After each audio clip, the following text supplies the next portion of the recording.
And I think that your wife ultimately is subordinate to you. She's your helpmate. Yeah. And ultimately, as the man in the marriage and as the father, you have authority, the final say over the household. Well, and of course, God set up this kind of amazing system where men are physically stronger. Mm-hmm. So, like, of course, you could make your wife do whatever you wanted. You're bigger than she is. Right.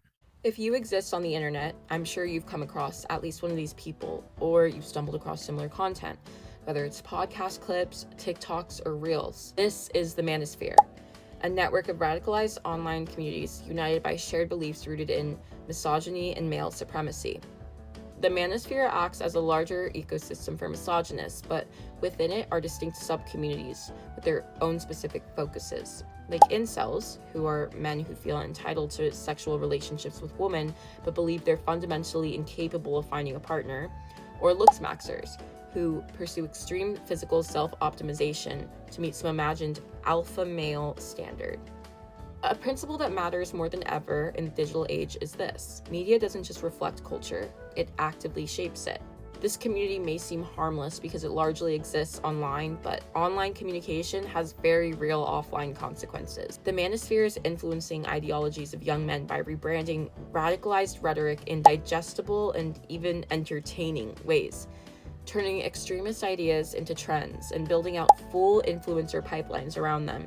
Friends and family members of young men on these platforms have started noticing shifts, writing on forums about their concern for someone they love getting pulled into this world through social media. Some people may dismiss this as a phase or write it off as a joke, and sure, a lot of it is easy to laugh at, but the Manosphere, as absurd as its principles are, should not be taken lightly. In 2014, incel Elliot Rogers went on a misogyny-fueled killing spree at UCSB, murdering 6 people and injuring 11. You girls have never been attracted to me. I don't know why you girls aren't attracted to me, but I will punish you all for it, and I will slaughter every single spoiled, stuck-up, blonde slut I see inside there. All those girls that I've desired so much, they would have all rejected me and looked down upon me as an inferior man if I'd ever made a sexual advance towards them. I'll take great pleasure in slaughtering all of you.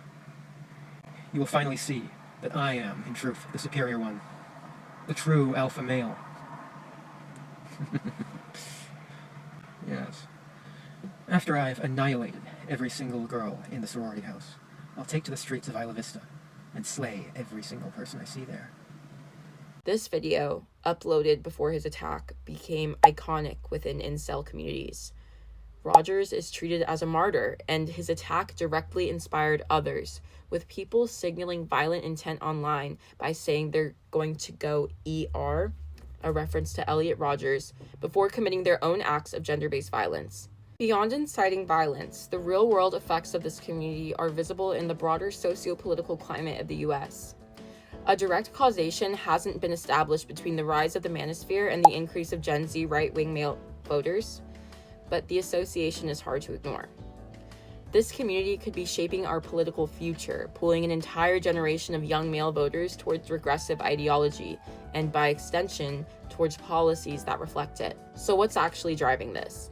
What is the force behind radicalization that makes so many young men fall into this pipeline? To understand that, we need to understand social identity theory, a social science framework that explains why people seek out group membership and how those groups shape behavior and belief.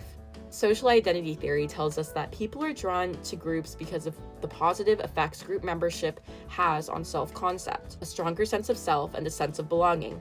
Being young is an inherently turbulent time, and young men in particular often experience deep insecurity and social isolation, especially around masculine identity and romantic or sexual relationships. The Manosphere gives these men a community where those feelings are validated, where in-group ideology empowers them and it reinforces an idealized version of who they want to be, and where ideas of male superiority over women are treated as a simple, obvious truth. Adopting the Manosphere's ideology gives young men a more positive self-concept, a sense of power and status that fills that gap left by past experiences of rejection or inadequacy. Manosphere influencers push the idea that being part of their in-group means you are smarter and more enlightened than everyone else outside of it.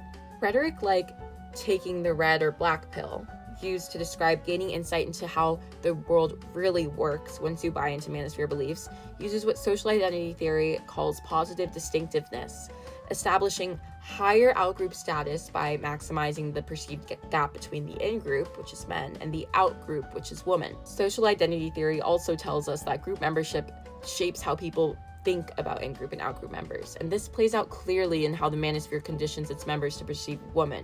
Women and feminists are framed as the out-group, depicted as manipulative, inferior, and responsible for all the hardships that men face, especially in dating and social standing. Further research on what actually draws men in points to one consistent factor: vulnerability.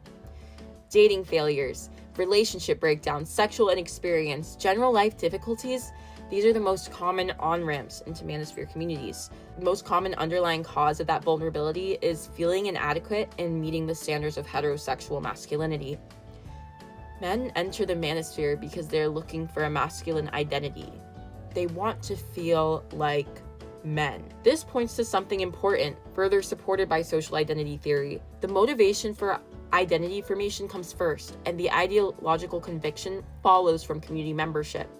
The entrance point isn't ideology, it's identity.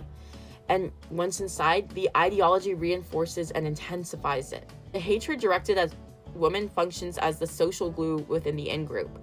Shared content creates camaraderie. Toxic masculinity fuels all of it. Everything circles back to the performance of gender identity, and young men are the most vulnerable to this pipeline precisely because adolescence and coming of age amplify insecurities around exactly that: gender performance, social belonging, and the weight of society's expectations that are recently realized. By understanding what causes the pipeline, we understand how to disrupt it. If involvement is driven by identity, specifically by insecurities around failing to meet a social standard, then the solution has to operate on a cultural level, not just an individual one. We can't just debunk talking points or ban accounts. We have to address the conditions that make young men vulnerable in the first place. And we have to stop the algorithmic machinery that feeds them radicalized content at their most susceptible moments. That means meaningful pressure on social media companies to take responsibility for the pipelines their algorithms create. Platforms profit from engagement, and outrage and extremism drive engagement. So without external accountability, there is no financial incentive for them to change. But it also means building a broader cultural environment where young men can develop healthy masculine identities without needing to dominate or demean women to feel secure in them. Mentorship, media literacy, honest conversations about masculinity, these things matter. The pipeline is real. The harm is real. But so is our ability to understand it. And that's where change starts.